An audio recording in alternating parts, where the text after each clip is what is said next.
नमस्कार दोस्तों, कैसे हैं आप। आपका अपने परिवार में स्वागत है। उम्मीद करते हैं आप लोग अच्छे से होंगे। दोस्तों, आज आपके लिए बहुत ही महत्वपूर्ण प्रैक्टिस सेट को लेकर आए हैं। इस प्रैक्टिस सेट पर रेलवे एग्जाम में पूछे गए क्वेश्चंस हैं, जिन्हें कॉन्सेप्ट और शॉर्ट ट्रिक दोनों के द्वारा सॉल्व किया गया है। तो जो लोग रेलवे एग्जाम की तैयारी कर रहे हैं उनके लिए प्रैक्टिस सेट बहुत ही महत्वपूर्ण है। तो आज की क्लास शुरू करते हैं। दोस्तों, इस क्लास में रेलवे एग्जाम्स PYQ चल रही है और आज की क्लास का पहला क्वेश्चन है 171 × 172 × 173 को 17 से विभाजित करने पर प्राप्त शेषफल ज्ञात कीजिए। ये क्वेश्चन आपका RRB ग्रुप D 26/8/2022 शिफ्ट 3 का क्वेश्चन है। दोस्तों, अगर आप इस क्वेश्चन को सॉल्व करोगे ना 171 × 172 × 173, ठीक है ना, और हम इसे 17 से भाग देंगे।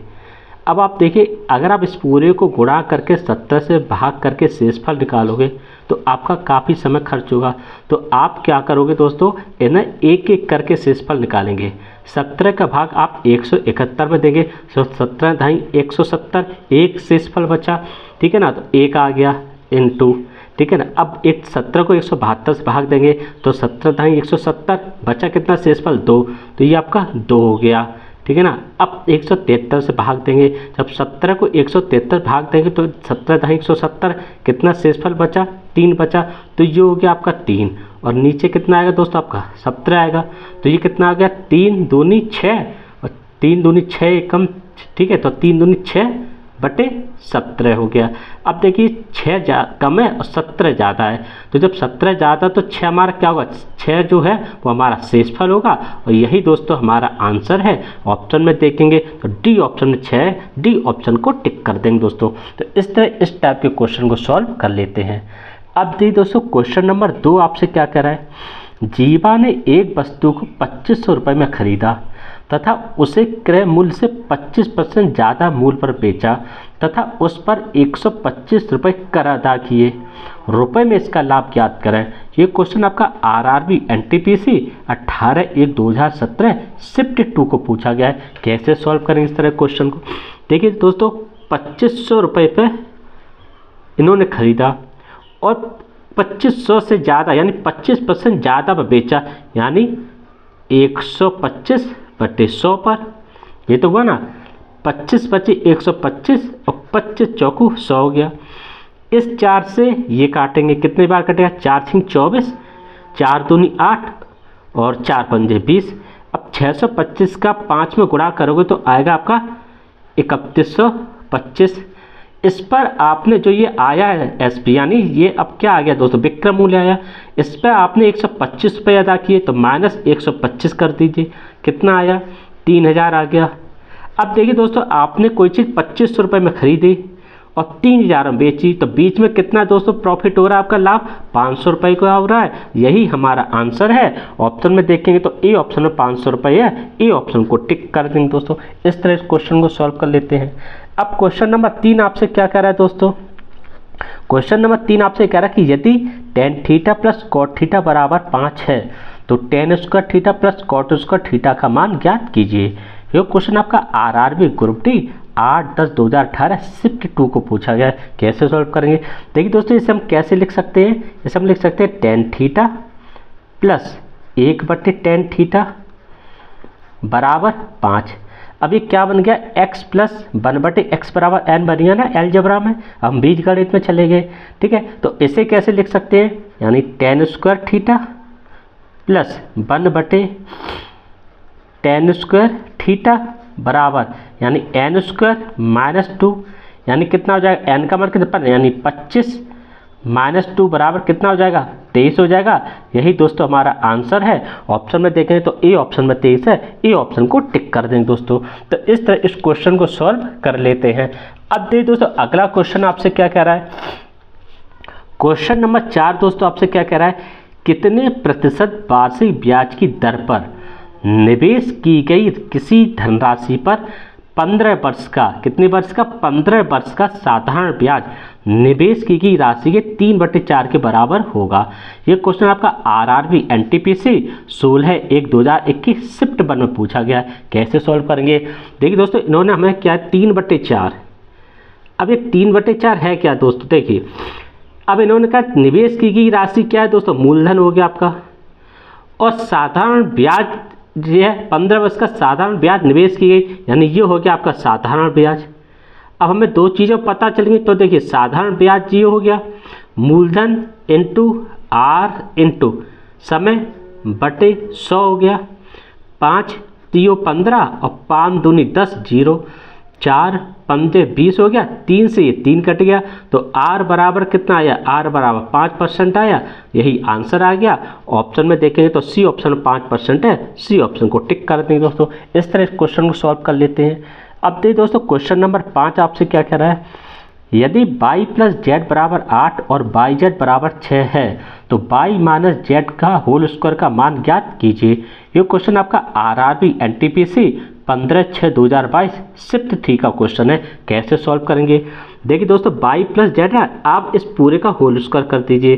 कितना आएगा, y square plus Z square plus 2/z बराबर 64 हो गया। अब बाई जेड का मान कितना, 6 है, तो कितना हो जाएगा आपका जो by square plus Z square बराबर कितना हो, 64 माइनस 12 बराबर 52 हो गया। यही तो हो गया ना। बाई माइनस जेड का अब आप होल स्क्वायर कीजिए। जब आप बाई माइनस जेड का होल स्क्वायर करो कितना आएगा, by square plus Z square minus 2/z। अब देखिए 52 तो इसका मान है और बाई जेड का मान 6, तो यानी 12, और 52 में से 12 गया तो कितना बचा दोस्तों, 40 बचा। यही आंसर है। ऑप्शन में देखेंगे तो सी ऑप्शन में 40 है, सी ऑप्शन को टिक कर देंगे दोस्तों। इस तरह इस क्वेश्चन को सॉल्व कर लेते हैं। अब देखिए दोस्तों, क्वेश्चन नंबर 6 आपसे क्या कह रहा है कि 12 14 15 16 ये आंकड़े हैं और इनका बहुलक निकालना है। ये क्वेश्चन आपका आरआरबी एनटीपीसी 3/4/2016 शिफ्ट 3 का क्वेश्चन है। देखिए दोस्तों, बहुलक होता क्या है, जो इसकी बारंबारता सबसे ज़्यादा हो वही बहुलक है, या फिर आप ये कह के जो सबसे ज़्यादा बार आए वही बहुलक है। कैसे दोस्तों, देखिए आप 15 को ले लेते हैं। 15 कितनी बार आया, 1 2 और 3 बार आया, तो 3 हो गया। इसके अलावा आप 14 देखिए कितनी बार आया, 14 देखिए आप 1 2 यानी 2 बार आया। 13 को देखिए आप कितनी बार आया, 13 दोस्तों एक ये है और एक ये है, 2 बार आया। उसका 12 आपका 1 बार है, 14 आपका हो गया, 16 आपका 1 बार है, 11 1 बार और 17 1 बार है। अब देखिए दोस्तों, इनमें सबसे ज़्यादा बारंबारता किसकी है, सबसे ज़्यादा बारंबारता 15 की है, या ये कीजिए 15 सबसे ज़्यादा बार आया है, तो हमारा बहुलक क्या है, हमारा बहुलक दोस्तों 15 है और यही हमारा आंसर है। और इस तरह हम लोग बहुलक को निकाल लेते हैं। तो सी ऑप्शन आपका बिल्कुल सही है, सी ऑप्शन को टिक कर देंगे दोस्तों। तो इस तरह इस क्वेश्चन को सॉल्व कर लेते हैं। अब देखो अगला क्वेश्चन आपसे क्या कह रहा है,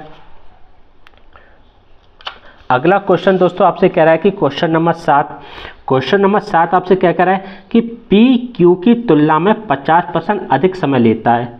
यदि वे एक साथ कार्य करते हैं तो कार्य 18 दिनों में पूरा हो जाएगा। क्यू अकेले इस कार्य को कितने दिनों में पूरा करेगा। ये क्वेश्चन आपका आरआरबी जेई 31/5/2019 शिफ्ट 2 का क्वेश्चन है। देखिए दोस्तों, पहली तो ये कहा कि क्यू की तुलना में पी ज़्यादा काम करता है, यानी 50% का क्या लिख सकते हैं, 50/100। इससे इसे काटेंगे कितना आएगा, 1/2। अब देखिए अगर Q 2 दिन ले रहा है तो Q से ये ज़्यादा ले रहा है, तो इसका मतलब क्या हो गया, ये आपका P हो गया, ये आपका Q हो गया। यानी Q 2 दिन लेगा तो P कितने ले रहा है, 3 दिन ले रहा है।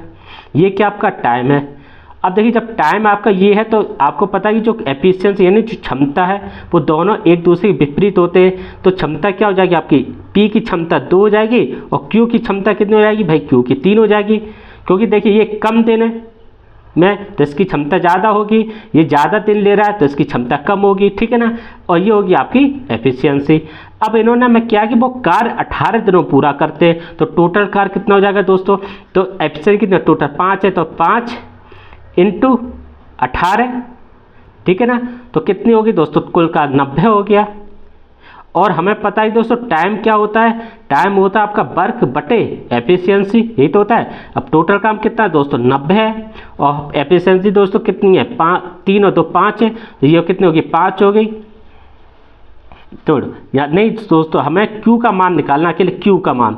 अब हमें जब Q का मान निकालना तो हमें इसकी एफिशिएंसी लेनी पड़ेगी, इसकी, केवल Q की।